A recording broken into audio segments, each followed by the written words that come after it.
నమస్కారం. నింగి నేల నాదే కార్యక్రమానికి స్వాగతం. బండరాయికి సైతం ప్రాణం పోయగల చేతులు శిల్పివి. ఇష్టంతో పనిచేస్తే కష్టం తలదించుకుని వెళ్ళిపోతుంది, విజయం బానిసవుతుంది. ఇది అక్షర సత్యమని రుజువు చేశారు ఆ దంపతులు. ఎంతో అరుదైన శిల్పకళకు రూపమిస్తూ అందరి చేత శభాష్ అనిపించుకున్నారు. తెలుగు రాష్ట్రాలతో పాటు అంతర్జాతీయ స్థాయిలో ప్రముఖులతో ప్రశంసలు, పురస్కారాలు అందుకున్నారు. వారెవరో కాదు, ప్రముఖ శిల్పి హోతి బసవరాజు గారు, నాగలక్ష్మి గారు. ప్రస్తుతం వారు మనతో పాటు ఉన్నారు. వారిని అడిగి మరిన్ని విషయాలను తెలుసుకుందాం. నమస్కారం బసవరాజు గారు. నమస్కారం నాగలక్ష్మి గారు. ఎలా ఉన్నారు? బాగున్నామండి. బసవరాజు గారు, మీ నేటివ్ ప్లేస్ ఎక్కడ? ఏం చదువుకున్నారు? మాది సంగారెడ్డి డిస్టిక్లోని నేల్కల్ మండల్ అండి. అది విలేజ్ అండ్ మండల్. అక్కడ మా హోతి అడివెప్ప అండ్ గిరిజమ్మ వాళ్ళ పుత్రునండి నేను. మేము 10th వరకు నేల్కల్లోనే చదువుకున్నాము. మా నాన్న టీచర్ అనమాట. ఆయన చెప్పిన డ్రాయింగ్ పైన ఆసక్తి చూపించినందుకు కొద్దిగా అందులో మేము నేర్చుకోవడం జరిగింది. అదే ఇంతవరకు వచ్చిందనమాట. దీని తర్వాత నేను ఇంటర్మీడియట్ వికారాబాద్లో చేశాను. Shri Anantha Padmanabha science and art college అనమాట. అది చాలా ఫేమస్ ఆ టైంలో. అక్కడ ఇంటర్మీడియట్ కంప్లీట్ చేశాను. అది చేసిన తర్వాత నేను బ్యాచిలర్ డిగ్రీ గురించి అని హైదరాబాద్కి వచ్చాను. హైదరాబాద్లో మాస్టర్ ఆఫ్ మన బిఎఫ్ఏ అనమాట, బ్యాచిలర్ ఆఫ్ ఫైన్ ఆర్ట్స్ అనమాట. అది డిగ్రీ కోర్సు 4 సంవత్సరాలు ఉంటుంది. అది అందులో ఆర్ట్, శిల్పకళ, చిత్రకళ, ఫోటోగ్రఫీ, డ్యాన్స్, మ్యూజిక్, అప్పుడు ఆర్ట్, ఇలా చాలా కోర్సులు ఉంటాయి. నేను అందులో శిల్పకళని ఎన్నుకున్నాను అనమాట. 4 సంవత్సరాలు చేశాను. మన గోల్డ్ మెడల్ కూడా వచ్చింది అందులో. అందులో మా professors B Srinivas Reddy sir, ఆయన ఇంటర్నేషనల్ స్కల్ప్టర్ అనమాట. ఆయన మాకు నేర్పించారు. మరియు మా ప్రిన్సిపల్ అప్పుడు పీరన్ సార్ అని ఉండేవారు, ఆయన కూడా నేర్పించారు. ఈ విధంగా ఇంకా కొంతమంది అక్కడ ఉన్న గంగాధర్ సార్ అని చెప్పి ఇలా బాగా నేర్పించారు. వాళ్ళకి చాలా ధన్యవాదాలు. వాళ్ళు నేర్పించేందుకు ఈ స్థాయికి వచ్చినామండి. చాలా ధన్యవాదం. దీని తర్వాత master of fine arts creative sculpture మైసూర్లో చేశాను. అది 2 years ఉంటుందండి. అది చేసుకుంటూ ఈ వర్కులు చేసుకుంటూ ముందుకు వచ్చానండి. మీరు మేడం, మీరేం చదువుకున్నారు? నేను బేసిక్గా పుట్టి పెరిగింది మెదక్ డిస్ట్రిక్ట్ టెక్మాల్ అండి. మా మదర్ వాళ్ళది, గ్రాండ్ మదర్ అక్కడే, అమ్మమ్మ వాళ్ళు. So up to 10th standard నేను అక్కడే చేశాను. ఆఫ్టర్ దట్ మేము సిటీ వచ్చేసి అంతా స్టడీ అంతా ఇక్కడే. సో నేను 4 PG హోల్డర్ని. సో మ్యాథమెటిక్స్ బేసిక్ నాది. తర్వాత psychology and education and English తీసుకున్నాను. అది మా హస్బెండ్ సపోర్ట్తోని ఆఫ్టర్ మ్యారేజ్ తర్వాత. సో మా ఫాదర్ బాగా కష్టపడి పెంచారు మమ్మల్ని. అమ్మాయిలు అంటే ఇక్కడికే పరిమితం కాదు, so they can do anything అన్నట్టు చాలా స్పోర్టివ్గా పెంచారు పేరెంట్స్. ఎక్కడ రిస్ట్రిక్షన్స్ పెట్టలేదు. సో ఇలానే ఉండాలి, ఇలానే వెళ్ళాలి అని కాదు. సో మేము ఆల్ ఓవర్ ఫ్రమ్ చైల్డ్హుడ్ అన్నిట్లో ఫస్ట్ అనమాట. సో ఈవెన్ ఎలక్యూషన్, స్పోర్ట్స్ ఏది తీసుకున్నా కూడా చాలా చక్కగా మాకు ఎంకరేజ్మెంట్ ఇచ్చేవారు. అదేవిధంగా ఆఫ్టర్ దట్ మా హస్బెండ్ కూడా అదే స్పోర్టివ్తోని నన్ను ముందుకు తీసుకెళ్తున్నారండి. అదృష్టవంతులు. బసవరాజు గారు, మీకు ఎప్పటి నుంచి శిల్పాలపైన ఆసక్తి ఉంది? ఈ శిల్పాలపైన ఇంతకుముందు మా ఊళ్ళో చిన్నతనంలో ఉన్నప్పుడు గణేష్ పండగకి, ఏరువాక పండగకి ఎడ్లు చేసేవాళ్ళు. అది మా అమ్మ చిన్న ఉన్నప్పుడు చూస్తే మా అమ్మ చిన్న టక్ 5 minutes చేసేసింది అనమాట ఆ వర్క్ని. అది చూసారు, చాలా ఆశ్చర్యమైంది, చాలా బాగా చేస్తుందని చెప్పి మా అన్నయ్య కూడా ఆర్టిస్ట్ అనమాట. ఇక అవన్నీ వాతావరణం ఉన్నందుకు దానిపైన కొద్దిగా ఇంట్రెస్ట్గా ఉండేది. అప్పుడు ఏదో హాబీ టైప్గా ఉండేది. ఎప్పుడైతే బ్యాచిలర్ ఆఫ్ ఫైన్ ఆర్ట్స్లో కోర్స్ తీసుకున్నామో ఇది ఆర్ట్లో, అప్పుడు అందులో 4 years తర్వాత తెలిసిందన్నమాట ఆర్ట్ అంటే ఇంత ఉందా, ఇంత పెద్ద ప్రపంచం ఉందా ఇందులో ఆర్ట్లో అని చెప్పి. అప్పుడు మెల్లమెల్లగా అందులో శిల్పకళలో బాగా కష్టపడి, నేను కాలేజీలో ఉన్నప్పుడు అందరూ 1-2 o'clock వెళ్ళిపోయేవారు. మా తోటి ఫ్రెండ్స్ ఉంటారు కదా, నేను అక్కడ ఈవినింగ్ 8 వరకు అక్కడ ఉండేవాడిని. అక్కడ నుండి రూమ్లో బాగా నేర్చుకునేవాడిని. నాకు బాగా సపోర్ట్, కాలేజ్ వాళ్ళు సపోర్ట్ చేసేవారు. అక్కడ ఉన్న వాచ్మెన్ వాళ్ళు కూడా లాక్ ఇచ్చేవారు. ఉండి బాగా నేర్చుకుని అలానే దానిలో ముందు చేసుకుంటూ వెళ్ళాను. ఈ విధంగా దానిపైన చాలా ఆసక్తి కలిగిందన్నమాట. ఆర్ట్ ఇంత పెద్దగా ఉందని చెప్పి అలా నేర్చుకోవడం వల్ల ఇప్పుడు ఇలా చేస్తున్నాను అనమాట వర్క్స్. మీరు ఈ వృత్తిలోకి వస్తా అన్నప్పుడు బసవరాజు గారు ఏమన్నారు? సో ఆయన ఎప్పుడు దేన్ని కాదన్నారండి ముందు నుంచి కూడా. సో ఏది చేస్తాను అంటే సరే అనేస్తారు ఫస్ట్ థింగ్. సో ఇది చేయాలి, ఇది చేయకూడదు, ఇక్కడికి రావాలి, ఇక్కడికి రాకూడదు అన్నది ఎక్కడ కూడా లిమిటేషన్స్ ఉండవు. సో బాబు పుట్టి ఇదయ్యాక కొంచెం స్టార్టింగ్లో అన్నది ఈ ఫీల్డ్ గురించి నాకేం తెలియదు. సో ప్రొఫెషన్గా ఆయన వర్క్ ఆయన చేస్తున్నారు, నా వర్క్ నేను అన్నట్టు ఎడ్యుకేషన్ ఫీల్డ్లో ఉండేదాన్ని. సో ఆఫ్టర్ దట్ జర్నీ చేస్తున్న కొద్దీ ఏమైంది అని అంటే ఆర్ట్ ప్రపంచాన్ని చూస్తున్న కొద్దీ చాలా అందంగా అనిపించింది అనమాట. సో మనం ఏంటంటే బేసిక్గా బయట థింగ్స్కు మీరు ఎక్కువ ఫోకస్ చేస్తూ ఉంటాము. మన లగ్జరీస్ కానీ మనవి ఏవైతే కంఫర్ట్ జోన్స్ ఉన్నాయో అక్కడ వెళ్తూ ఉంటాం. సో ఆర్ట్కి వచ్చేసరికి అలాంటిది ఏది కనబడదు మనకి. పసిపిల్లలు ఎట్లా ఉంటారో ఆ నేచర్తో ఉంటుంది ఫీల్డ్ అన్నది. సో కమర్షియల్గా వాడే వాళ్ళు మేబీ వెళ్ళొచ్చు కానీ బట్ ఫీల్డ్ అన్నది ఒరిజినల్గా దాన్ని స్టడీ చేసిన వాళ్ళది ఎట్లుంటుందంటే మనసు పెట్టి చేస్తారు, ఏదైనా కూడా ఇన్వాల్వ్ అయిపోతారు కంప్లీట్గా, వాళ్ళ లోపల ఎట్లాంటిది కనబడదు మనకు. సో వేరే యాంగిల్స్ నెగటివిటీ కానీ ఎక్కడైనా స్వార్థం కానీ అహం కానీ అలాంటి మేజర్ ఏవైతే మనల్ని ఫోకస్ చేస్తాయో అవి ఆర్ట్లో కనబడవు. సో మంచి మనసు పెట్టి మనకి అట్రాక్టివ్గా చాలాసేపు ఒకే దగ్గర కట్టి పడేస్తుంది. సో అట్లాంటి ఫీల్ చూస్తూ ఉన్న కొద్దీ నాకు రావాలి అనిపించింది. దానికి ఈయన సరే అని చెప్పారు. బాబు కాస్త కొంచెం పెద్దగా వచ్చాక ఈయనతో పాటు జర్నీ చేయడం స్టార్ట్ చేశానండి నేను కూడా. మరి బసవరాజు గారు మీకు అంత సపోర్ట్ చేశారు కదా, మరి మీరు హోతి బసవరాజు గారికి ఎలాంటి సపోర్ట్ చేశారో కూడా తెలుసుకోవాలనుకుంటున్నా. సో జనరల్గా వీళ్ళ ఈ ఆర్ట్ ఫీల్డ్ ఎట్లా ఉంటాయంటే క్యాంప్స్ బాగా ఉంటాయండి. క్యాంప్స్ కానీ షోస్ కానీ ఆల్ ఓవర్ వరల్డ్ అవుతూ ఉంటాయి. సో మన కన్వీనియంట్ కంఫర్ట్ని బట్టి మనం షెడ్యూల్ చేస్తూ ఉండాలి. సో అది మేము ఎంత కేర్ఫుల్గా చేసుకుంటామంటే ఇటు ఫ్యామిలీ కానీ ఆయన ప్రొఫెషన్ కానీ ఐదర్ మన బిజినెస్లో కూడా ఎక్కడ కూడా ఇంబ్యాలెన్స్ అవ్వకుండా బ్యాలెన్సబుల్గా చేసుకుంటూ, సో ఏవి మనకు చాలా ఇంపార్టెంట్, ఎక్కడైతే ఎలా జరుగుతున్నాయి ప్రదర్శనలు అన్నది ఇద్దరం చాలా జాగ్రత్తగా చూసుకొని వెళ్తూ ఉంటాము. సో ఆయనకి రిమైండ్ చేస్తూ ఉంటాను ఎవ్రీ విషయంలో. ఆయన పని బిజీలో పడి ఏమైపోతుంది అంటే మర్చిపోతూ ఉంటారు సమ్ టైమ్స్.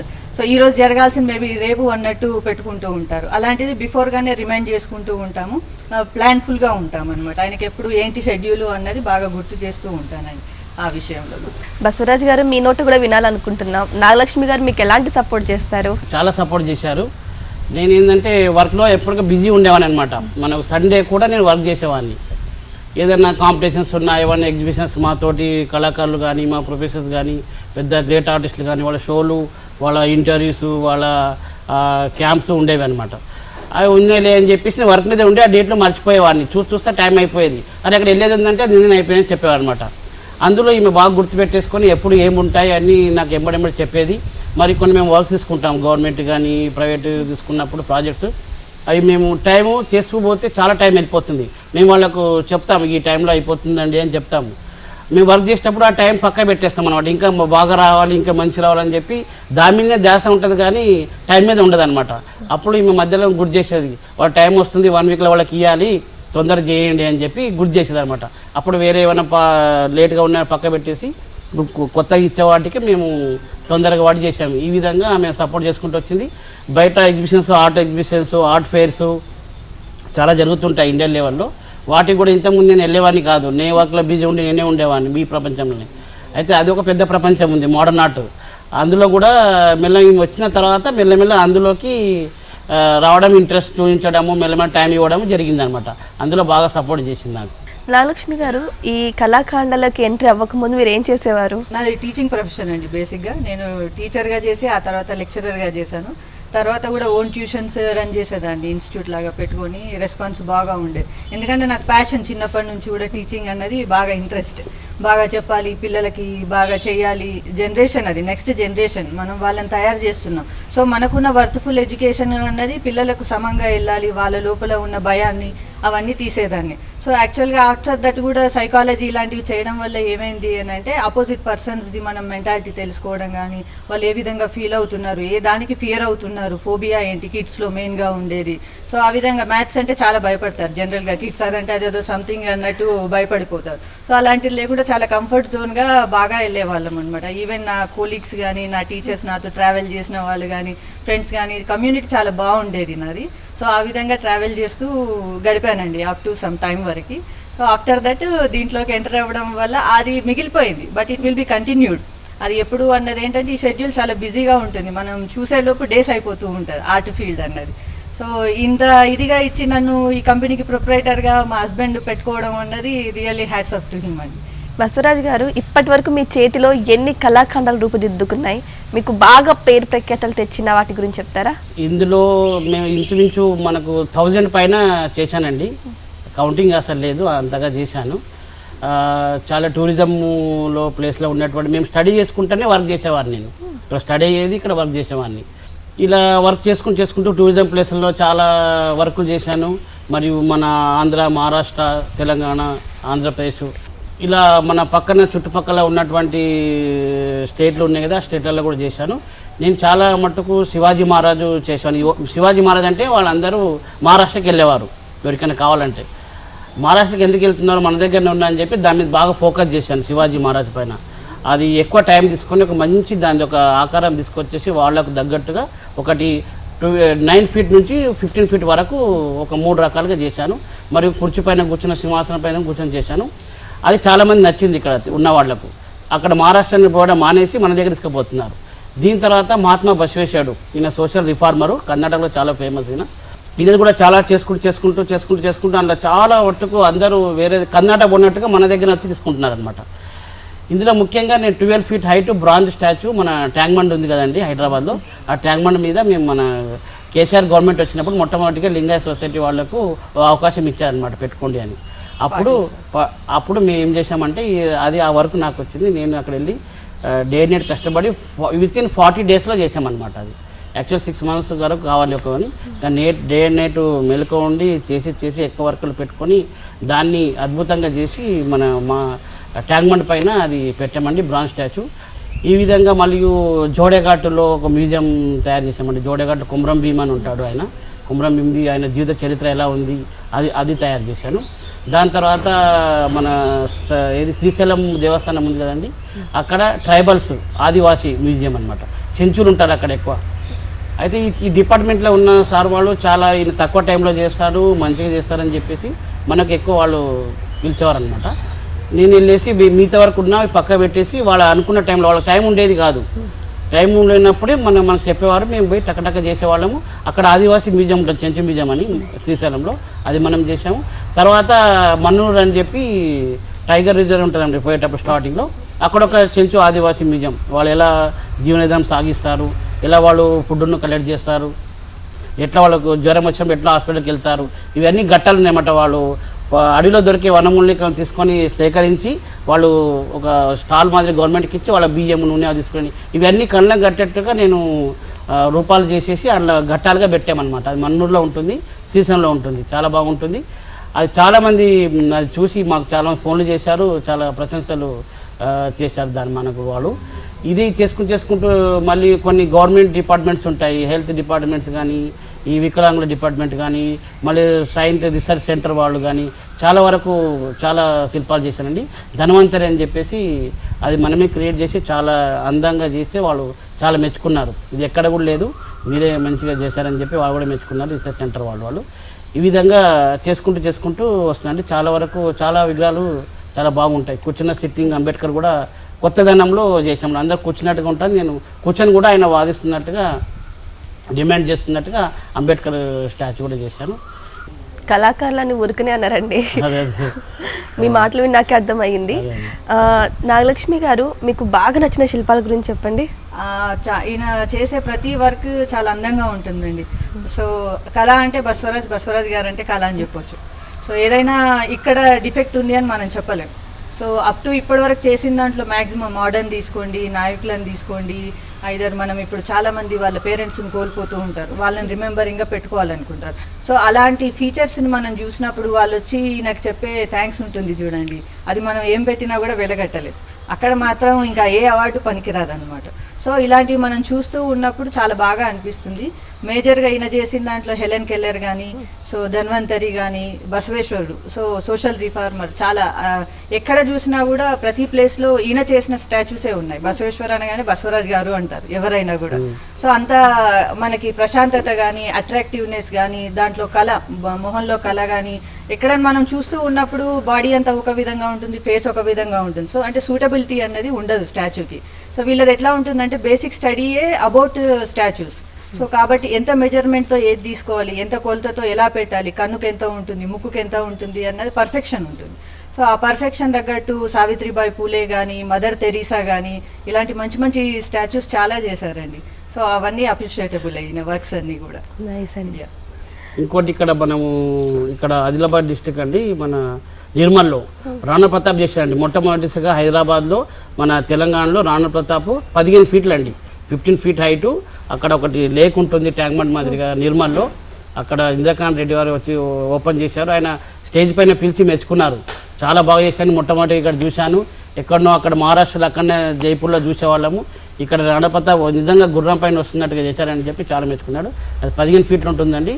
మేము కూడా చేసేటప్పుడు చాలా ఇంట్రెస్ట్తో చేసామన్నమాట. అది అక్కడ అక్కడ వెళ్ళకూడదు, వీళ్ళు ఇక్కడనే మన దగ్గరనే తీసుకోనాలని చెప్పి టైం కేటాయించేసి చాలా క్షుణ్ణంగా ఆలోచించి ఎట్లా ఉంటే బాగుంటుందని చెప్పి వాళ్ళ తగ్గట్టుగా మేము చేసి అక్కడ ప్రదర్శించామండి. అక్కడ ఆల్రెడీ ఉంది, చాలా బాగా మెచ్చుకున్నారు వాళ్ళు.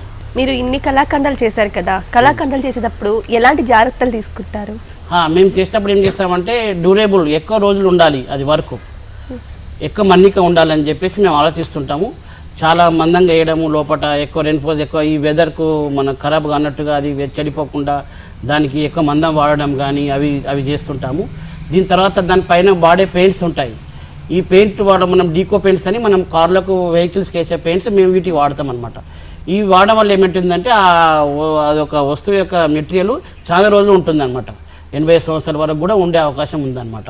కాబట్టి అలాంటి కాస్ట్లీ అయినా అవే వాడతాం అనమాట మేము. ఎందుకంటే ఒక వాళ్ళ వర్క్ ఇచ్చినప్పుడు వాళ్ళు ఉన్న రోజు మనకు వాళ్ళ కాంటాక్ట్లో ఉంటారు, ఇలా అయింది కాబట్టి ఆ రిస్క్ ఎందుకని చెప్పేసి మనం వాళ్ళు ఉన్న రోజుల్లో ఉండాలని చెప్పేసి చాలా జాగ్రత్తగా ఎక్కువ రిస్క్ అయినా కూడా మంచిగా ఉండే మెటీరియల్ వాడుతుంటాము. మంచిగా ఎక్కువ మన్నిక ఉండే మెటీరియల్ మేము వాడుతుంటాం. వాళ్ళ పేరు వాళ్ళ నుంచి మళ్ళీ మన చెడు పేరు రాకూడదని చెప్పేసి ఆ విధంగా వాటిని మంచి పెయింట్స్ కానీ కాస్ట్లీ మెటీరియల్ అంతా వాడేసి బాగా చేస్తామండి. దాన్ని అంటే రిస్క్ కూడా బాగానే ఉంటుంది హెల్త్ పరంగా కానీ. సో వాళ్ళు చేసేటప్పుడు ఆ కెమికల్ స్మెల్ కానీ బాగా ఎఫెక్టివ్నెస్ ఉంటుంది, ఈవెన్ వర్కర్స్కి కానీ ఓనర్కి కానీ. సో వాళ్ళు కూడా అంతే సపోర్టివ్గా మాకు హెల్ప్ ఇవ్వడం వల్లనే మేము ఈ విధంగా వెళ్ళగలుగుతున్నాం. ఎందుకంటే అన్నిటిని తట్టుకోవాలి, అది ఎవ్రీ టైం క్లైమాటిక్ చేంజ్ బట్టి కూడా మారుతూ ఉంటుంది. ఆ ఫిగర్ అన్నది ఎంత తొందరగా డ్రై అవుతుందా లేదా అన్నది కొన్ని ఇమ్మీడియట్గా ఇచ్చే ఉంటుంది విత్ ఇన్ వీక్ డేస్లో. అట్లాంటప్పుడు డే అండ్ నైట్ వర్క్ చేయాల్సి వస్తుంది, completely they will stay here only అనమాట. సో ఆ విధంగా ఉండి కూడా చేసిన డేస్ చాలా ఉన్నాయి. కంటిన్యూస్ రెయిన్స్ ఉన్నప్పుడు మొత్తం బురదలో ఉండి ఎన్నో మేజర్ స్టాచ్యూస్ చేశారు. విత్ ఇన్ టైంలో పేరు వెళ్ళకూడదు, వీళ్ళది ఇచ్చిన టైంకి కంప్లీట్ చేసి హ్యాండ్ ఓవర్ చేయాలి అన్న దాంతో ఈవెన్ ఓనర్స్ కానీ తను కానీ చాలా సపోర్టివ్గా ఉండి బాగా చేశారండి. మా అసిస్టెంట్స్ కానీ వర్కర్స్ కానీ చాలా సపోర్ట్ చేస్తారండి మాకు. ఈ టైంలో ఇవ్వాలంటే వాళ్ళు పన్నున్న మానుకొని వచ్చి కంప్యూటర్ టైంకు మాకు అందిస్తుంటారు అనమాట. అది మోర్ అప్రిషియబుల్ వాళ్ళది అనమాట.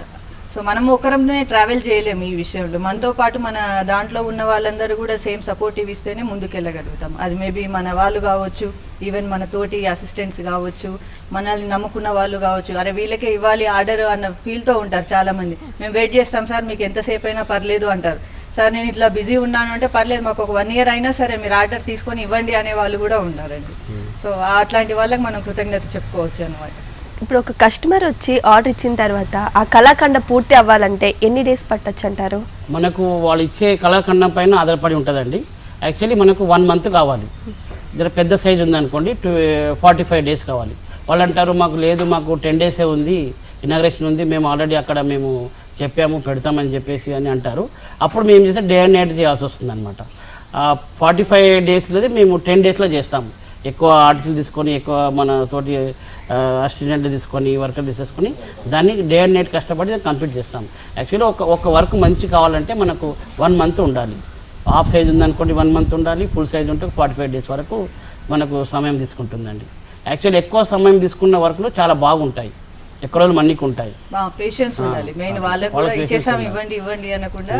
సో ఆర్టిస్ట్ చెప్తున్న దాన్ని ఫాలో అవుతే కనుక రిజల్ట్ బాగా వస్తుంది అన్నమాట. డ్యూరబిలిటీ కానీ, డ్యూరేషన్ కానీ, దాని ఫోకస్ కానీ చాలా అట్రాక్టివ్నెస్ ఉంటుంది. సో అది గుర్తుపట్టాలన్నమాట. సార్ మాకు ఇచ్చేసాము కదా, మీకు డేట్ ఇచ్చేయండి అంటారు తెలియక చాలా మంది. సో అది ఆ విధంగా ఉండదు. మేబీ దాని కాంటాక్ట్స్నెస్ కానీ, ఒకటి క్లోజ్నెస్ ఫిట్ అవ్వడం కానీ, సో వాళ్ళకి తెలుస్తుంది అనమాట ఏ టైంకి ఎంతసేపు పడుతుంది అన్నది. సో వాళ్ళు ఆ విధంగా ఆగితే కనుక ఆ పిక్చర్ మన స్టాచ్యూ అన్నది పర్ఫెక్ట్నెస్తో బయటకు వస్తుంది. ఒక కళాఖండని తయారు చేయడానికి ఏ పదార్థాలను యూస్ చేస్తారు? బేసిక్గా రెజిన్ కానీ, సో క్లే, మనకి బ్రాంజ్, ఇవన్నీ మిక్స్డ్ అప్ అయి ఉంటుందండి. డిఫరెంట్ మెటీరియల్స్ ఉంటుంది. సో యాజ్ ఏ ఆర్టిస్ట్ ఈయన ఏది కూడా వేస్ట్ అవ్వనివ్వడు. సో ఆయన మోడర్న్స్ దాంట్లోకి ఏమైనా వేస్టబుల్ ఉంటాయి, ఇందులో వచ్చినాయి చాలా వేస్టేజ్ ఉంటుంది చెప్పాలి అని అంటే. సో మనం అట్లాంటి కాంప్లికేషన్స్ తీసుకోవాల్సి వస్తుంటుంది ఫీల్డ్లో ఎంటర్ అయినప్పుడు. అవన్నిటినీ కూడా ఆయన వర్క్లో యూజ్ చేస్తారు.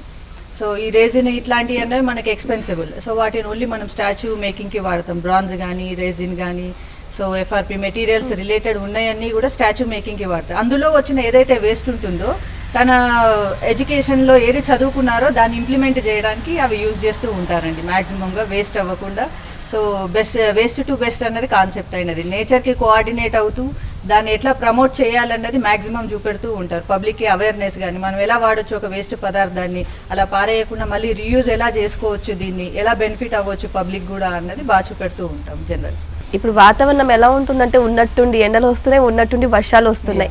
మరి వీటన్నిటికీ తట్టుకునే విధంగా ఉండాలి అంటే ఒక శిల్పం ఎలా తయారు చేస్తారండి? అవునండి, అది ఎక్కువ మటుకు బ్రాంజ్లో ఉంటే చాలా బాగుంటుందండి. బ్రాంజ్లో ఉన్నదనుకోండి, మనకు బ్రాంజ్లో ఉంటే ఏమైందంటే ఫైబర్ ఇవన్నీ తాత్కాలికంగా అనమాట. ఒక 50 సంవత్సరాలు 60 సంవత్సరాలు 80 సంవత్సరాలు ఉంటుంది. మన బ్రాంజ్లో కానీ చేసుకుంటే కాపర్ బ్రాంజ్ ఇలాంటి మెటీరియల్ చేసుకుంటే శాశ్వతంగా ఉండిపోతాయండి. వాటికి ఇయర్లీ 2 ఇయర్కి ఒకసారి వాటి పెయింట్ చేయడము, చెక్ చేయడం, ఇలాంటి మెయింటెనెన్స్ చేస్తూ ఉండాలి. వాళ్ళు చేస్తూ ఉంటే అది మనకు ఎప్పుడు శాశ్వతంగా ఉంటాయి, ఎన్నో తరాలు వెళ్ళిపోతూ ఉంటాయి. ఇప్పుడు మనకు మీరు చూడండి, ఇప్పుడు మనకు న్యూజిలాండ్లో చూస్తుంటాము, తవ్వకాల్లో వస్తుంటాయి, పంచలోహ విగ్రహాలు వస్తుంటాయి. తవ్వకాల్లో ఎప్పుడో సెంచరీలో చేసినవి ఉంటాయి, అవి ఫస్ట్ సెంచరీ సెకండ్ ఎప్పుడో ఉంటాయి. అవన్నీ అప్పుడు చేసిన ఇప్పుడు మనం చూస్తున్నామంటే ఎంత మెటీరియల్ ఎంత మంచిదని. అందుకోసం బ్రాంజ్, కాపర్ ఇలాంటి మెటీరియల్ వాడితే మనకు మన తరాలు ఎన్ని తరాలు పోయినా అవి ఉంటాయి అన్నమాట. భూకంపం వచ్చి లోపల మునిగిపోయినా కొత్తలు వచ్చి దానికి సర్జరీ తీసినా అవి బయటకు వస్తాయి మన చేసినవి. మెయిన్ మన కాన్సెప్ట్ ఏంటంటే చరిత్రను చూపిస్తుంటాయి అన్నమాట మన స్కల్ప్చర్స్. ఇప్పుడు ఈ అంతా మీడియా కొత్తగా వచ్చింది ఇప్పుడు, కానీ మనం చరిత్ర తెలుసుకోవాలంటే ఈ శిల్పాల ద్వారా తెలుసుకోవచ్చు అనమాట. అప్పుడంటే స్టోన్ ఉపయోగించేవారు, మరి పంచలోహాలు కూడా బాగా ఉపయోగించారు అప్పుడు. ఇప్పుడు రాను కొత్త మెటీరియల్ వస్తున్నది, ఇవి ఎంతవరకు ఉంటే చూడాలి. పబ్లిక్ కూడా అంత ఎక్స్పెన్సివ్ పెట్టలేకపోతున్నారు. ఎవ్రీ టైం బ్రాంజ్ మేకింగ్ అంటే చాలా ఎక్స్పెన్సివ్. సో దాన్ని అఫోర్డబుల్గా రెమెడీగా ఇంకా ఏది ఉంది అని వెతుకుతారు. ఇంకా తక్కువలో తక్కువ ఏముందన్నా అని చెప్పి అలా అడుగుతూ ఉంటారు. సో అట్లాంటప్పుడు ఏమవుతుంది అంటే మనం వాటికంటే తక్కువలో ఉన్న వాటికి అందుబాటుగా పబ్లిక్కి చేసి ఇవ్వాల్సి వస్తూ ఉంటుంది. మీ కళాఖండాలని ప్రదర్శనలకు ఉంచుతారా? ఒకవేళ ఉంచితే మీ కళాఖండాల యొక్క స్పెషాలిటీ ఏంటి? ఉంచుతామండి. మేము ఏం చేస్తామంటే ఇది చేసుకుంటూ ఒక మోడర్న్ ఆర్ట్ ఉందండి. ఇందులో 2 ఉన్నాయి, realistic and commercial and modern art ఉందన్నమాట. మోడర్న్ అంటే క్రియేటివిటీ, మన ఒక ఆర్టిస్ట్ ఎలా చేస్తాడు, ఆయన ఏమనుకుని మనకు ఆయనది ఏం మనకు చూపిస్తున్నాడు, ఆయన ఉద్దేశం ఏంది అనేది ఆర్ట్లో ఉంటుందన్నమాట. అది ఆర్ట్లో మేము ఏమనుకుంటున్నామో చదవనట్టుగా ఓన్లీ శిల్పం చూస్తే తెలిసిపోతుంది అనమాట. ఆయన ఏం మనకు చెప్తున్నాడు అని చెప్పి, ఏం లెసన్ చెప్తున్నాడు అని చెప్పి ఇట్లా ఉంటుంది. మనకు చాలామంది న్యూస్ పేపర్లు అక్కడ చేశారు, వాళ్ళు కూడా చాలా ప్రసిద్ధించారు. ఈ నేచర్ సంబంధించిన ఎక్కువ చేస్తున్నారు, బయోడైవర్సిటీ పైన, ఈ ఇప్పుడు నేచర్ మొక్కలు పెంచడం దానిపైన, ఇలా జనాభా దానిపైన, సోషల్ సంబంధించినవి చాలా వరకు నేను చేశాను. మంచి అవార్డ్స్ కూడా వాటికి వచ్చాయి, నేషనల్ లెవెల్లో వాటిని ప్రదర్శన చేశాను. ఈ విధంగా ఈ మధ్యలో కొత్త ఎక్స్పో వస్తున్నాయి, ఆర్ట్ ఫేర్ అని, ఇండియన్ ఆర్ట్ ఫేర్ అని, వరల్డ్ ఆర్ట్ ఫేర్ అని, ఇట్లా కొన్ని వస్తున్నాయి. అందులో కూడా మా వర్క్, మన స్టైల్లో, మన క్రియేటివ్ వర్క్లో అందులో ప్రదర్శించాము. బాగా ప్రశంసలు కూడా వచ్చాయండి. రీసెంట్గా పెట్టింది ఇదే వర్క్ అనమాట. సో ఇది స్టైల్ ఈయనది.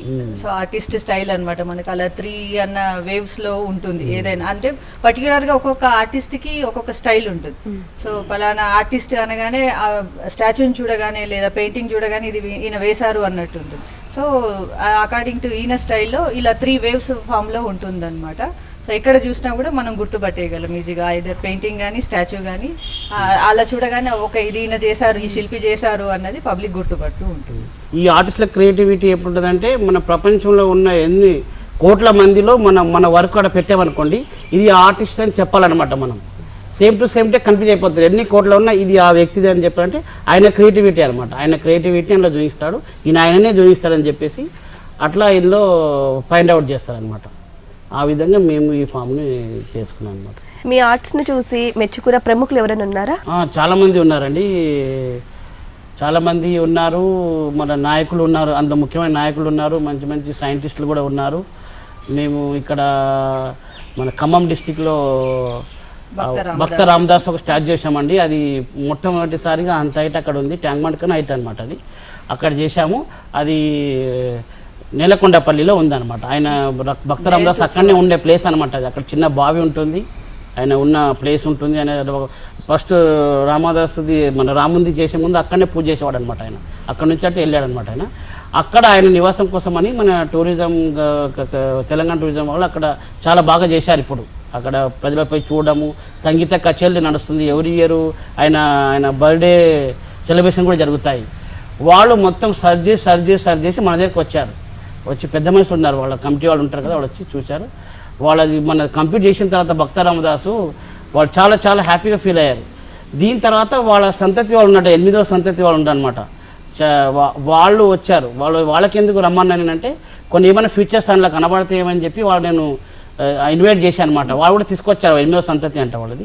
వాళ్ళు వచ్చిన తర్వాత వాళ్ళు చూసుకుంటే ఏమున్నా, వాళ్ళ గడ్డం ఎలా ఉంది, వాళ్ళ ఐస్ ఎలా ఉన్నాయి, వాళ్ళ హావభావాలు ఎలా ఉన్నాయో అవి కూడా ఇందులో కొద్దిగా అక్కడక్కడ కనబట్టేట్టుగా నేను చేసి అన్నీ చేసే వరకు వాళ్ళు కూడా చాలా హ్యాపీగా ఫీల్ అయ్యారు. సేమ్ మా ముత్తాత చూసినట్టుగా ఉందని చెప్పి వాళ్ళు కూడా బాగా పొగిడారు, వాళ్ళ ఫ్యామిలీ కూడా పొగిడారు, సన్మానం కూడా చేశారు. చాలా ఎత్తున అక్కడ ఓపెనింగ్ అయింది నీలకొండపల్లిలో. అది మంచి వర్క్ అంటే అక్కడ. దీని తర్వాత ఇక్కడ ఆసిఫాబాద్లో కొమరం భీమ్ 12 అడుగుల కొమరం భీమ్ చేసిందండి, అది కూడా బాగా వచ్చింది. తర్వాత అది అక్కడ ఉన్న లీడర్స్ అక్కడ కేసీఆర్ వాళ్ళే ఓపెన్ చేశారు, దానికి వాళ్ళు కూడా చాలా మెచ్చుకున్నారు. ఈ విధంగా రీసెర్చ్ సెంటర్ ఉందండి అక్కడ, ఈ ధన్వంతరి అని చెప్పాను చూడండి, అది కూడా వాళ్ళ సార్లు చాలా చాలా మెచ్చుకున్నారు. ఈ విధంగా కొత్తదనం బాగుందని చెప్పేసి క్రియేటివ్ చేసినందుకు మనకి ఇమాజినేషన్ లేనిది కూడా ఆయన రూపంలో చూపెడతారు అనమాట. సో అక్కడ ఇంప్రెస్ అవుతాం మనం బాగా. సో కేసీఆర్ కానీ, కేటీఆర్ గారు కానీ, హరీష్ రావు గారు కానీ, బీవీ పాటిల్ సార్ కానీ, ఎమ్మెల్యేస్ చాలా మంది ఉన్నారు, ప్రొఫెషనల్స్. సో వాళ్ళకంటే మామూలుగా జనరల్ పబ్లిక్ ఉంటారు కదా, వాళ్ళు వాళ్ళ స్టాచ్యూస్ తీసుకున్నప్పుడు చాలా హ్యాపీగా ఫీల్ అవుతారు. చాలా మంది ఎమ్మెల్యేస్ కానీ, ఎంపీస్ కానీ, మినిస్టర్స్ కానీ ప్రతి స్టాచ్యూ ఓపెనింగ్కి వచ్చినప్పుడు ఎవరు ఇది చేసింది అని అప్రిషియేట్ చేస్తారు. సో అది చాలా బాగా అనిపిస్తుంది. పిలిచి మరీ బాగా చేసావయ్యా అని చెప్పగానే అది తీసుకుంటున్నప్పుడు ఆ బ్లెస్సింగ్సే కానీ, ఆ వర్డ్స్ వాళ్ళ నుంచి రిసీవ్ చేసుకుంటున్నప్పుడు మాకు చాలా ఆనందంగా అనిపిస్తుందండి. ఇక్కడ రామస్వామి అని ఉంటాడండి, చెమ్మన్ గచ్చిబౌలి గౌలిగూడ చెమ్మన్ ఉంటుంది, అక్కడ వాళ్ళు మొట్టమొదటిసారిగా పెట్టారు రామస్వామి. బుల్లెట్ రామస్వామి అంటారంట. ఆయన బుల్లెట్ పైనే అసెంబ్లీ పోయేవాడు అనమాట. ఆయనే చేయించుకున్నారు వాళ్ళు. చాలా వాళ్ళ ఫ్యామిలీ అయితే అసలు చాలా చాలా మెచ్చుకున్నారు. ఆ ఓపెనింగ్ డే రోజు ఫ్యామిలీ అంతా బాగా కళ్ళలో నీళ్లు పెట్టేసి, అంటే మా ఫాదర్ ని యాస్టీస్ చూపెట్టారంటే ఇన్ని సంవత్సరాల తర్వాత అని చెప్పి మేము అనుకోలేదు మీరు ఇంత బాగా చేస్తారు అని చెప్పి చాలా సేపు ఇది అయ్యారు. బండారు దత్తాత్రేయ గాని, ఈటల రాజేందర్ సార్ గాని వాళ్ళంతా వచ్చారు ఆ సెరమనీకి. సో చూసి చాలా బాగా చేశారు, ఆర్టిస్ట్ ఎవరు అన్నది బాగా అప్రిషియేట్ చేశారు మమ్మల్ని. ఇంకొకటి మేము మ్యూజియం చేసామని చెప్పాను చూడండి, ట్రైబల్ మ్యూజియం. అక్కడ మేము ఫోన్ నెంబర్ రాసాం. అందులో అక్కడ ఆశించినంత మాకు అమౌంట్ రాలేదు, ఫిర్బీ మనము వదలలేము, దానికి కంప్లీట్ చేయాలి, మాది రూల్స్ అనమాట. అది చేసిన తర్వాత అక్కడ మేము ఫోన్ నెంబర్ రాసాము. అక్కడ వచ్చి సందర్శకులు చూసి ఫోన్ చేస్తారు, చాలా అద్భుతం చేయండి, మీకు కలవాలి, వచ్చి చూడాలి, మీరు ఎలా ఉండరు అని చెప్పేసి వాళ్ళు అలా బాగా పొగడేవారు. అయితే మేము చేసేటప్పుడు ఒక 80% కంప్లీట్ అయింది. అక్కడ ఎవరో టూరిస్టులు వచ్చారు, పెద్ద మనుషులు వచ్చారు. మేము కలెక్షన్ చేయాలి అని ఫారెస్ట్లోకి వెళ్ళామన్నమాట. అక్కడ ఉన్న వాళ్ళు తీసుకెళ్లారు చెంచులు. హనీ ఎలా కలెక్షన్ చేస్తారు లైవ్లో చూపించాడు అనమాట. ఆయన చాలా డేంజర్గా ఉంటుందన్నమాట, అది తీయడం పడితే అవుట్ అవుతుంది, ఆ టైప్ ఉంటుందన్నమాట. అవన్నీ ఆయన లైవ్లో అక్కడ చూపించాడు. అదే మేము ఇక్కడ క్రియేట్ చేసామన్నమాట. అటు వెళ్ళినప్పుడు ఒక పెద్దవాళ్ళ మనుషులు వచ్చి చూశారు, ఇదంతా ఎవరు చేస్తున్నారు, అసలు వాళ్ళు చూడాలి మేము అని చెప్పి ఈవినింగ్ వరకు వెయిట్ చేశారంట. మేము అలా వెళ్ళాము, చాలా లోపలికి వెళ్ళేసాము, రావడానికి చీకటి అయిపోయింది, 7-8 అయిపోయింది. వచ్చే వరకు వాళ్ళు వెయిట్ చేసి వాళ్ళ ఫోన్ నెంబర్లు ఇచ్చి వెళ్ళిపోయారు పాపం వాళ్ళు. అలా చాలామంది మెచ్చుకున్నారండి. ఇంకా మన తెలుగు రాష్ట్రాల్లో ఎక్కడెక్కడ కొలువు తీర్చారు మీ కళాఖండాల్ని? తెలుగు రాష్ట్రాల్లో చాలా అండి. ఇప్పుడు ఇంకోటి మీకు ఒకటి చెప్తాను ఏంటంటే, నేను 8th క్లాస్లో ఉన్నప్పుడు ఏమైందంటే, నేను తెలుగు పండిత్ దగ్గర ఉండేవాడిని. ఆయనకి ఏమైనా హెల్ప్ చేయడం అది చేసేవాడిని చదువుకుంటప్పుడు. ఆయన ఏం చేశాడు, ఆయన హైదరాబాద్ నుంచి వచ్చాడు అనమాట. అప్ అండ్ డౌన్ చేసేవాడు, అంటే నెలకు ఒకసారి వెళ్ళేవాడు. ఆయన దేని ఉండే పని చేసిన ఆయన హైదరాబాద్ తీసుకుపోతే ఒకసారి చూపిస్తాను నీకు అన్ని టూరిస్ట్ ప్లేస్లు అది అన్నాడు. తీసుకెళ్ళండి సార్ చాలా మంచిది అని చెప్తే 8th క్లాస్ తీసుకొచ్చాడు. వాళ్ళు ముస్లాబాద్లో ఉంటారు. తీసుకొచ్చాడు 15 రోజులు రోజు ఒక ప్లేస్ తీసుకెళ్ళాడు. ఫస్ట్ ట్యాంక్ బండ్ తీసుకెళ్ళాడు. ట్యాంక్ బండ్ దాకా నడుచుకుంటూ వచ్చేచ్చు ముస్లాబాద్ నుంచి. అప్పుడు బస్సులు తక్కువ ఉండేవి. మార్నింగ్ 5 o'clock లేపేవాడు, వచ్చేసి నడుచుకుంటూ ట్యాంక్ బండ్కి వచ్చినాక అక్కడ బస్సు ఎక్కేవాళ్ళం. గోల్కొండ కిలా చూపించాడు, సాలార్జంగ్ మ్యూజియం చూపించాడు, ట్యాంక్ బండ్ చూపించాడు, శిల్పరాం హైటెక్ అక్కడ చూపించాడు, ఇట్లా దుర్గమ్మ చెరువు ఉంది అక్కడ చూపించాడు. మళ్ళీ వీళ్ళు ఎక్కడెక్కడ ఉన్నాయి మీకు ఐడియా ఉంది కదా, అన్నీ చూపించాడు అనమాట. చూసిన తర్వాత ఇప్పుడు నేను ఏమనుకున్నానంటే, ఆయన సార్ ఎక్కడెక్కడ చూపించాడో అక్కడక్కడ నా వర్క్లు ఉన్నాయన్నమాట. ఇప్పుడు అది అనుకోలేదు అట్లా, నేను అది గుర్తు చేసుకొని చాలా హ్యాపీగా ఫీల్ అయ్యాను. ఆ సార్ కూడా పోయి ఒక 2 సార్లు కలిశాను, మళ్ళీ పోయి కలవాలి, ఆయన చాలా ధన్యవాదాలు చెప్పాలి. ఆయన ఎక్కడెక్కడ చూపించాడు అక్కడక్కడ నా వర్క్స్ ఇప్పుడు కొలువై ఉన్నాయన్నమాట. సాలార్జంగ్ మ్యూజియంలో ఒక మ్యూరల్ వర్క్ ఉంది, మళ్ళీ గోల్కొండ కిలా తారమతి బావ దగ్గర మ్యూరల్ వర్క్ ఉంది. ట్యాంక్ బండ్ పైకి తెలుసు మీకు, బస్ స్టేషన్ మాత్రం బస్ స్టేషన్ ఉన్నాడు. హైటెక్ సిటీలో ఇందిరాగాంధీ ఉంటుంది. ఇలా ప్రతి మెయిన్ స్టేట్లో మీరు చెప్పినట్టు ఆ స్టాచ్యూస్ ఉన్నాయి. ఎక్కడెక్కడ నేను సార్ అప్పుడు చూశాను, అన్నీ అక్కడ ఉన్నాయి. చాలా హ్యాపీగా అనిపిస్తుంది. మిమ్మల్ని గ్రేట్ అనుకున్న అసలు ఉండలేకపోతున్నానండి. థ్యాంక్ యూ అండి, థ్యాంక్ యూ. ఇప్పటి వరకు మీరు ఎంతమందికి ఉపాధి కల్పించారు? చాలానే ఉన్నారు మేడం. మన వర్క్ని బట్టి ఉంటుందండి. ఒక్కోసారి చాలా ఎమర్జెన్సీ ఉంటుంది, మేబీ 25, 30, 50 మెంబర్స్ కూడా అవసరం పడాల్సి వస్తుంది. సో ఆ టైంలో ఇమ్మీడియట్గా వర్క్ ఫినిష్ అయ్యేంత వరకు మనమే హోల్డ్ చేయాల్సి వస్తుంది. ఇప్పుడు ప్రాజెక్ట్స్ వర్క్స్ బేస్ తీసుకున్నప్పుడు ఏమవుతుందంటే ఎంతమంది అవసరం వస్తుందో తెలియదు, అప్పుడప్పుడు ఇమ్మీడియట్గా టేకప్ చేయాల్సి వస్తుంది. సో అలాంటి కొన్ని కాంప్లికేషన్స్ బాగా ఫేస్ చేస్తాం మనం. సో అది కంప్లీట్ చేసి వాళ్ళని మళ్ళీ విత్ ఇన్ టైంలో పేమెంట్స్ కానీ ఏదైనా కొన్నిసార్లు మనం ఇబ్బందుల్లో పడ్డా వాళ్ళని ఫుల్ఫిల్ చేయాల్సి వస్తుంది. సో అలాంటివి చాలా నెంబర్ ఆఫ్ పీపుల్ ఉన్నారండి. ప్రతి స్టేజ్లో ప్రతి వర్క్లో డిఫరెంట్ పీపుల్ మాతో ట్రావెల్ చేశారు. జనరల్గా 10 మెంబర్స్ 6 నడుస్తూ ఉంటుంది. వర్క్ వచ్చినప్పుడు చాలా మంది ఉంటారు అనమాట, 15-20 వరకు కూడా ఉండొచ్చు. మేజర్ వర్క్ ఉంటే కనుక చాలా ఎక్కువ అవసరం ఉంటుంది, క్వాంటిటీ ఆఫ్ వర్కర్స్ అనేది. చిన్న వర్క్ ఉందనుకోండి మనకి డైలీ వైజ్ 10 వరకు ఎనఫ్ ఉంటుంది. ఇప్పుడు ఏదైనా వర్క్ ఇన్స్టాల్ చేయాలనుకోండి, దాన్ని ఎంబడి ఒక 5-6 మెంబర్స్ వెళ్ళాలి. అది కూడా వన్ ఆఫ్ ద కాంప్లికేషన్. మనం ఇక్కడ నుంచి మెయిన్ రోడ్ వరకు తీసుకెళ్లడం వితౌట్ వైర్స్ కానీ ఎక్కడ కూడా డిస్టర్బెన్స్ ఉండకుండా, ఎలక్ట్రిసిటీ. సో చాలా వెయిట్ ఉంటుంది. స్టాచ్యూ అనేది 15 feet హైట్ అంటే మనం అంత ఈజీ కాదు రోడ్ మీదకి తీసుకెళ్ళాను. సో ఈవెన్ బయట ట్రాఫిక్ నుంచి కానీ వాళ్ళ నుంచి కూడా చాలా ప్రాబ్లమ్స్ ఫేస్ చేస్తాం. మధ్యలో ఆపేస్తూ ఉంటారు కొన్నిసార్లు, ఈవెన్ అన్ని క్లియరెన్స్ ఉన్నా కూడా. సో అవన్నీ చాలా కాంప్లికేషన్స్ ఈ ఫీల్డ్లో ఉంటాయి. అంత తొందరగా కూడా డెవలప్ అవ్వలేము. వెన్ వాళ్ళు కంప్లీట్ చేసి బయటకు వచ్చారు అని అంటే వాళ్ళ ఓన్గా స్టాండప్ అవ్వాలి. ఇది చాలా ఇదిగా ఉన్న ఫీల్డ్ అనమాట. ఎంత కష్టపడి తనని తను ప్రూవ్ చేసుకుంటూ వస్తే కానీ పబ్లిక్ వాళ్ళని గుర్తుపట్టదు. సో చాలా మంది ఉన్నారు స్టూడెంట్స్. ఆర్టిస్ట్ అనగానే నంబర్ ఆఫ్ ఆర్టిస్ట్ కనిపిస్తారు కానీ ఒక్కొక్కరిది ఒక్కొక్క స్ట్రగుల్ ఉంటుంది. ఓ స్టేజ్కి వచ్చి మనం స్టాండప్ అయ్యాము అంటే దాని వెనకాల చాలా హార్డ్షిప్స్ ఉంటాయి. అది నోటీస్ చేయాలి మనం. ఏముంటుంది, ఏం చేస్తారు, ఈ కనిపించే దాంట్లోనే ఉంది కదా వీళ్ళ లైఫ్ అంతా అని అనుకుంటారు కానీ దాని వెనకాల మనం పడ్డ స్ట్రగుల్ అన్నది చాలా మంది చూడరండి. ఈవెన్ కొన్నిసార్లు ఫ్యామిలీస్ కూడా చాలా అనుకుంటారు ఏం చేస్తారు, ఏముంటుంది వర్క్ అని. మనం టోటల్గా కంప్లీట్ ఫ్యామిలీనే వదిలిపెట్టాల్సి వస్తుంది. డే అండ్ నైట్ ఏం చూసుకోకుండా అక్కడ డెడికేషన్ ఆఫ్ వర్క్ ఒకటి ఇంపార్టెంట్ ఉంటుంది. ఇక్కడ మనం ఎంత స్ట్రగుల్ అయినా వాళ్ళు అక్కడ నోటీస్ చేయలేకపోతారు. అలాంటప్పుడు ఏంటి అంటే రెండింటిని బ్యాలెన్స్ చేసుకొని అకార్డింగ్ టు ప్రజెంట్ సిచ్యువేషన్ వెళ్ళడం అన్నది కొంచెం ప్రాబ్లం. అది బసవరాజు గారు, ఇప్పటి వరకు మీకు కష్టానికి తగ్గట్టు ఎన్ని పురస్కారాలు వచ్చాయి, దాంట్లో మీకు బాగా గుర్తుండిపోయి వాటి గురించి చెప్పండి. అవునండి, ఇప్పటి వరకు చాలా వచ్చాయండి. మనకు నేషనల్లో కూడా 2-3 సార్లు మన ఆర్ట్ అని చెప్పాను మాడినాట్లో, అందులో చాలా క్యాష్ మనీ కానీ ప్రైజ్ లాంటి గోల్డ్ మెడల్ కానీ ఇలాంటి చాలా వచ్చాయి. మన జేఎన్టీ అని చెప్పాను చూడండి, నేర్చుకునేటప్పుడు కూడా గోల్డ్ మెడల్ వచ్చేసింది మనకు 4 years తర్వాత. ఈ విధంగా ఈ ఆర్ట్ కాకుండా మేము మోడర్న్ ఆర్ట్లో చేసే కాంపిటీషన్స్ ఉంటాయన్నమాట. నేషనల్ కాంపిటీషన్స్, ఇంటర్నేషనల్ కాంపిటీషన్ ఇలా ఉంటాయి. అందులో ఎన్నోసార్లు నాకు చాలా అవార్డ్స్ వచ్చాయి. అందులో ఇవి ఇలా ఉండగా మన ఫార్మేషన్ డే జరుగుతుంటుంది కదా, మనకు గణతంత్ర దినోత్సవము 15th August ఇలా జరుగుతుంటాయి గవర్నమెంట్. అందులో కూడా మనకు ఉత్తమ శిల్పకారుడుగా మనకు డిస్ట్రిక్ట్ లెవెల్లో కానీ మండల లెవెల్లో కానీ ఇలా ఏ లెవెల్ ఉన్నట్లు వస్తూ ఉన్నాయన్నమాట. ఆల్రెడీ కేసీఆర్ గవర్నమెంట్లో కూడా వచ్చాయి మనకు. ఈ విధంగా వస్తూనే మనకు ఇప్పుడు లలిత కళా అకాడమీ నేషనల్లో ఉంటుందన్నమాట. అందులో 2 సార్లు మనం సెలెక్ట్ అయింది. అందులో అదొక అవార్డు వచ్చేస్తే సంపూర్ణం అయిపోతుంది అనమాట. అది ఆ పెద్ద హై లెవెల్ అనమాట. లాస్ట్ ఆర్ట్లో మా దానిలో మేము దానికి ఉన్నతంగా స్థాయికి చూస్తామన్నమాట.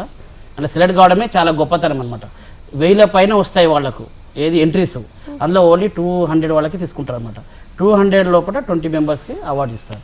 అందులో 2 సార్లు మనం సెలెక్ట్ అయింది. ఈ 3వ సారి ఇప్పుడు కూడా పంపించాము, చూడాలి ఏమవుతుందో. ఈ విధంగా మనకు చాలా అవార్డ్స్ వచ్చినాయి. మన హైదరాబాద్ ఆర్ట్ సొసైటీ ఉంది ఇక్కడ, అందులో మనకు కంటిన్యూగా 2-3 years ఇయర్లీ వస్తానే పోయినాయి. మళ్ళీ క్యాంప్స్ ఉంటాయి మన దాంట్లో. మెయిన్ క్యాంప్లో ఒక 20 మెంబర్స్ వరకు పిలుస్తారు మెయిన్ ఆర్టిస్టులకు. అందులో క్యాంప్లో కూడా మేము స్టోన్లో కానీ ఈ వుడ్ కార్వింగ్లో కానీ చాలా క్యాంప్స్ కూడా చాలా చేసాం నేషనల్ లెవెల్లో. ఈ క్యాంప్లో చేసినటువంటి వర్క్స్ ఢిల్లీలో ఉన్నాయి, అహ్మదాబాద్లో ఉన్నాయి, మన కర్ణాటక బెంగళూరులో ఉన్నాయి, బాంబేలో ఉన్నాయి. ఎక్కడెక్కడ క్యాంప్ చేస్తాం అక్కడక్కడ మా ఉంటున్నాం. శిల్పారామంలో ఉంది. శిల్పారామంలో ఒకటి హైలైట్ ఉంది అన్నమాట. మన చెట్టు నరికేస్తే ఏం ప్రాబ్లం అవుతుందని చెప్పి చెట్టులో పడిన ఒక హెడ్ చేశాను స్టోన్లో.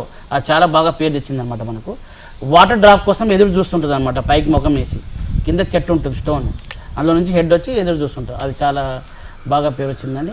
ఈ విధంగా ఎక్కడెక్కడ మన స్టేట్లో అక్కడ అన్నీ బాగా అవార్డ్స్ బాగానే వచ్చాయి. విశ్వగురు వరల్డ్ రికార్డ్ అని కూడా రీసెంట్గా మొన్న వినాయక చవితికి అంటే అడ్వెంచర్స్ చేస్తూ ఉంటారు చక్కగా. సో పసుపుతో గణపతిని చేసేసి సో హైయెస్ట్ ఫీట్ వరల్డ్లో ఎవరు చేయలేరు అని చెప్పి అది రిసీవ్ చేసుకున్నారండి. సో వినాయక చవితి సందర్భంగా గణపతిని చేశారు. అలాగే కైట్, సో అది కూడా 12 feet కైట్ చేసి మొన్న కైట్ ఫెస్టివల్ అప్పుడు చేశాము. సో మంచి అవార్డ్స్, ప్రెస్టీజియస్ అవార్డ్స్ వాళ్ళ దాంట్లో ఏ ఉన్నాయో ఆల్మోస్ట్ అవి రిసీవ్ చేసుకున్నారు. Maximum appreciation of the works receive చేసుకున్నారండి. సో అదే లలిత కళా అకాడమీ ఒకటి we are waiting for that one. So maximum whatever it is there in their field అవి తీసుకున్నారు. మళ్ళీ దీని తర్వాత ఏమైందంటే మనకు ఇవన్నీ 25 years నుంచి చేస్తున్నాండి నేను స్టడీ చేసుకుంటాను. దీనికి ఇది వాళ్ళు గుర్తించి మనకు డే స్ప్రింగ్ యూనివర్సిటీ వాళ్ళు మనకు డాక్టరేట్ కూడా ఇచ్చారు. దీన్ని చాలా సంతోషం అనిపించింది. బెంగళూరులో పిలిచి ఇచ్చారు.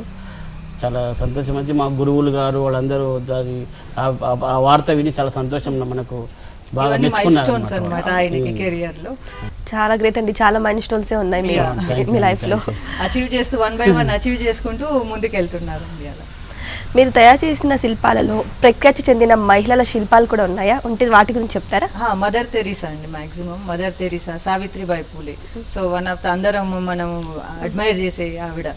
ఎడ్యుకేషన్కి బాగా చేసింది. ఇద్దరిది చేశారైనా. సో అవి మనకి బాగా సోల్డ్ అవుట్ అయ్యాయి. సో అది చాలా మంచిగా అనిపిస్తుంది. చక్కగా ఉంటుంది. స్టాచ్యూని చూడగానే ఎంత పద్ధతిగా ఉండాలి, ఆవిడ ఇలా ఉన్నారా ఆ టైంలో అన్నట్టు బాగా చూపెడతారు. అది చాలా ఇంప్రెసివ్ వర్క్ అయినది. ఆ తర్వాత మదర్ తెరీసా కూడా ఖమ్మంలో పెట్టారు. చాలా బాగా చేశారు. మదర్ తెరీసా అనగానే చారిటబుల్. సో ఆ విధంగా ఆవిని చైల్డ్ని తీసుకొని ఎత్తుకున్న విధానము మనని స్టాచ్యూని కట్టిపడేసినట్టు ఉంటుంది. Helen Keller one of the thing.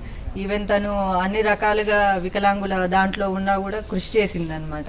ఆ స్టాచ్యూ చాలా బాగా చేశారు. వెరీ షార్ట్ టైంలో బాగా చేశారండి. బ్రాంజ్ స్టాచ్యూ మనం మీరు చూస్తే కనుక మేజర్ ఫార్మ్స్లో వాటిని చూస్తే కనుక మనకు కనబడుతూ ఉంటుంది. ఇప్పుడు మేము చేసిన దానిలో మన తెలంగాణ సాయుధ పోరాటంలో చాకలమ్మది మీరు పేరు వినే ఉంటారు. ఆమె మేము చేసినట్టే ఆమె చాకలమ్మ లాస్ట్ వరకు ఉంది. ఆమె ఫొటోస్ లాస్ట్ ఆమె డెడ్ లోపల ఆమె ఓల్డ్ అయిన ఫోటో వీళ్ళకు కలెక్షన్ చేశారు మన తెలంగాణ గవర్నమెంట్ వాళ్ళు. అప్పుడు అది తీసి మనం ఇప్పుడు ఆమె పోరాటప్పుడు మనం ఎలా చేయాలి అది క్రియేట్ చేయాలి. అప్పుడు మనం ఏంది ఆమె యంగ్లో ఉన్నప్పుడు పోరాడింది, మళ్ళీ మనం ఓల్డ్ ఫేస్ పెట్టలేము కదా.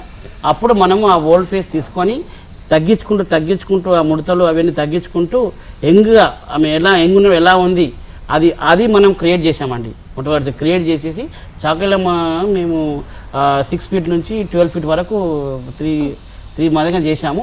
ఇవి చాలా మేము తెలంగాణలో ఉన్న గ్రామాల్లో చాలా మట్టుకు చాకలమ్మ విగ్రహాలు మనం పెట్టినామండి. చాలా మెచ్చుకున్నారు వాళ్ళు. చాలా బాగున్నదండి చాకలమ్మ, నిజంగా మాకు పోరాడుతున్నట్టు ఉందని బ్యాక్గ్రౌండ్లో కూడా పెట్టాము. ఇలా ఉంటుందని చెప్పి బాగా మెచ్చుకున్నారు. తెలంగాణ తల్లి ఒకటి బాగా చేస్తారు. చక్కగా ఉంటుంది అన్నమాట. తెలంగాణ తల్లి అంటే ఈ విధంగా ఉంటుంది అన్నట్టు. మనం తెలుగు తల్లిని ఇంతకుముందు చూసాము. ఏపీ ఇది 2 కంబైన్డ్గా ఉన్నప్పుడు. ఆఫ్టర్ దట్ మనది ఇదైన తర్వాత తెలంగాణ తల్లిని అన్నది అందరు రకరకాలుగా చేశారు. బట్ ఈయన వే ఆఫ్ స్టైల్లో చాలా బాగుంటుంది అనమాట. ఒక పద్ధతిగా ఎలా చూపెట్టాలి అమ్మవారిని అన్న లెవెల్లో చూపెట్టారు. సో అది బాగా మంచి వర్క్ అండి. అది ఉమెన్ దాంట్లో తీసుకుంటే కనుక మనం ఈ ఫెసెట్లో చూడొచ్చు. బసవరాజు గారు, మీ ఫ్యూచర్ ప్లాన్స్ ఏంటి? మా ఫ్యూచర్ ప్లాన్స్ ఏం లేదండి. ఇప్పుడు మనము ఫ్యూచర్లో ఆర్ట్ని ఇంకా మన వంతు సాయశక్తులు ఎంతవరకు అవుతుందో అంత ఆర్ట్ని ఇంకా ముందు తీసుకుపోవడము, వచ్చే జనరేషన్కు ఆర్ట్ను పరిచయం చేయడము. మెల్లమెల్లగా పాత పద్ధతులు కొన్ని ఉంటాయి, టెర్రకోట అని చెప్పేసి, ఈ వుడ్ కార్వింగు, ఇవన్నీ మెల్లమెల్లగా తగ్గిపోతున్నాయి. రాను స్టోన్ అయితే అసలు చాలా మటుకు మోడర్న్ వచ్చినాయి, రియలిస్టిక్ అని తగ్గిపోతున్నాయి. వాటిపైన ఎవరు మొగ్గు చూపెట్టలేదు. అవి మనకు వాటిని కాపాడాలి. మనం హెరిటేజ్ మాదిరి వాటిని కాపాడడం కోసం మనము కృషి చేయాలి. చాలా మట్టుకు వచ్చే సంతతి వాళ్ళకి ఇది ఇంత కష్టపడి చేస్తారా, ఇది ఇంత ఆర్ట్ ఉందని. ఇప్పుడు ఆల్రెడీ మీరు చూసే ఉంటారు పాత టెంపుల్స్ ఎంత బాగుంటాయి. ఆ టైంలోనే ఎంత చక్కగా వాళ్ళు టైం తీసుకొని వాటిని కార్వింగ్ చేశారు. ఒక దగ్గర అయితే లోపల నుంచి పేపర్ వెళ్ళిపోతుంది, పిల్లర్ కింద నుంచి సౌండ్ వస్తుంది. ఇలా చాలా అద్భుతంగా చేశారు. మనం వాడు కాపాడాలని చెప్పి అంటున్నాను ప్రతి ఆర్టిస్టుకు. వాటిని మనం వచ్చే సంతతి వాళ్ళకు మనం చూపించాలి. ఈ విధంగానే మనం వీటి చేసుకుంటూనే ఈ మోడర్న్ యుగంలో మనం మార్పు ఉంటుంది కంపల్సరీగా. ఎందుకంటే వస్తూ మార్పు చెందుతూనే ఉంటుంది. కాబట్టి ఈ స్థాయిలో ఎలా ఉంటాయో మన కళాఖండాలు వాటిలో కూడా అధ్యయనం చేసుకుంటూ ఇప్పటి సంతతి వాళ్ళకు కూడా అవి చూపించుకుంటూనే ఈ ఆర్ట్ వర్క్ను కూడా చేయడం కోసమని కృషి చేస్తానండి. ఈ విధంగా చేసుకుంటూ నేషనల్ ఇంటర్నేషనల్ వరకు ఎదిగి మంచి పేరు సంపాదించాలని ఉంది. మరియు ఎవరైనా ఆసక్తి ఉన్న వారికి, వాళ్ళకి ఏమన్నా డౌట్స్ ఉన్న వాళ్ళకి మనకు వాళ్ళు సంప్రదించేస్తే వాళ్ళకు సలహాలు ఇస్తామన్నమాట. ఇలా ఉంటే బాగుంటుంది. ఎందుకంటే ఎక్స్పీరియన్స్తో ఉన్న సలహాలు వాళ్ళకి తొందరగా ఉపయోగపడుతుంది. మేము ఇప్పుడు ఈ 20-30 years మనం చేసిన ఎక్స్పీరియన్స్ అంతా వాళ్ళకు 1 hourలో చెప్పేస్తామన్నమాట. వాళ్ళకి చాలా బాగుంటుంది. ఎవరు వచ్చినా వాళ్ళు కాదని చెప్పి మేము వాళ్ళకి హెల్ప్ చేస్తుంటాము. ఆర్ట్ గురించి చెప్తూ ఉంటాము. ఆర్ట్ని ఎక్కువ స్ప్రెడ్ చేస్తాము. ఆర్ట్ను నేర్చుకున్న వాళ్ళది ఒక నాలెడ్జ్ ఒక రకంగా ఉంటుందన్నమాట. వాళ్ళు ఎక్కువ ధనం ఆశించారు, ఎక్కువ పెద్దగా ఉండాలని చెప్పి అలాంటి కోరికలు ఉండవు. ప్రశాంత మైండ్తోని వాళ్ళు ఇలా చేస్తూ ఉంటాం. ఒక విధంగా ఉంటారు అనమాట. అదే ఇప్పుడు కావాల్సింది. దానికి మేము కష్టపడడం అనుకుంటున్నాము. ఈ విధంగా వాళ్ళ ఆర్ట్ని ఎక్స్పోజ్ చేయడమే మా ముఖ్య ఉద్దేశం అండి. మీదండి నాగలక్ష్మి గారు ఫ్యూచర్ ప్లాన్స్ ఏంటి? సేమ్ ఆయనతో పాటు ట్రావెల్ చేసుకుంటూ మేము యాక్చువల్గా వెళ్ళిన ప్లేస్లలో కూడా అబ్జర్వ్ చేసేది ఒకటే అండి, ఏమేమి మోడర్న్ మ్యూజియంస్ ఉంటాయి. సో అందులో స్టాచ్యూస్ ఏ విధంగా చేశారు ప్రీవియస్ వాళ్ళు, చాలా ఓల్డ్ ఏన్షియంట్ టైం నుంచి డిస్ప్లే ఉంటాయి మ్యూజియంస్. మనం విజిట్ చేస్తే ఐదర్ న్యూఢిల్లీ, బాంబే ఇలాంటి ప్లేసెస్లో మేము అన్ని ఆర్ట్ గ్యాలరీస్ తిరిగాము. సో ఒక్కొక్క ఆర్టిస్ట్ ఏ విధంగా చేస్తున్నారు, దాన్ని ఎట్లా ప్రజెంట్ ఫ్యూచరిస్టిక్గా ఉంచడానికి ఎలా గవర్నమెంట్ కానీ తీసుకుంటుంది అన్నది నోటీస్ చేస్తాం మ్యాక్సిమం. సో అట్లాంటిది మన దాంట్లో కూడా ఉండి పర్మనెంట్గా నెక్స్ట్ తరాలకు కూడా ఉండాలి, అది 10 మందికి ఉండేటట్టు ఆ విధంగా ఉండాలి అన్న వేలో చేయడానికి మేము ఆలోచిస్తున్నామండి. సో ఇది అందరికి కూడా స్ప్రెడ్ అవ్వాలి, తెలవాలి. ఆర్ట్ అన్నది కొంతమందికే పరిమితం అవుతుంది. ఇది ఒక ఫీల్డ్ ఉందని నాకు కూడా తెలియదు యాక్చువల్గా. ఈయన దగ్గరికి వచ్చి ఈయనతో ట్రావెల్ చేసేంత వరకు ఆర్ట్ అనేది ఒక భాగం అనే తెలుసు, కానీ ఇంత బ్యూటీగా ఉంటుంది అని తెలియదు. సో ఇట్లా చాలామంది ఉంటారు, some thousands lakhs of people ఉంటారు. సో వాళ్ళ వరకు ఈ అవేర్నెస్ వెళ్ళాలి. సో ఇంత బ్యూటీనెస్ ఉంటుంది, మనం ఈ ఫీల్డ్లోకి వెళ్తే ఎదగొచ్చు, సో దీంతో కూడా మనం ఇదొక కెరియర్గా తీసుకోవచ్చు అన్నది స్ప్రెడ్ చేయాలన్నది మా మెయిన్ ఇంటెన్షన్. మేము అడిగిన ప్రతి ప్రశ్నకి ఎంతో చక్కగా సమాధానం చెప్పినందుకు థ్యాంక్ యూ సో మచ్. మీకు కూడా చాలా థ్యాంక్స్ మేడం. వనితా టీవీ అందరికీ, ప్రేక్షకులకి అందరికీ చాలా ధన్యవాదాలు. మీ కళాఖండాలు అంతర్జాతీయ స్థాయికి విస్తరించాలని, మీరు కోరుకున్న పురస్కారాలు మీకు దక్కాలని వనితా టీవీ తరపున మనస్ఫూర్తిగా కోరుకుంటున్నాను. Thank you. థ్యాంక్ యూ అండి. ఇది ఇవాల్టి నింగి నేల నాదే కార్యక్రమం. మరో ఎపిసోడ్లో మళ్ళీ కలుద్దాం. అంతవరకు సెలవు. నమస్కారం.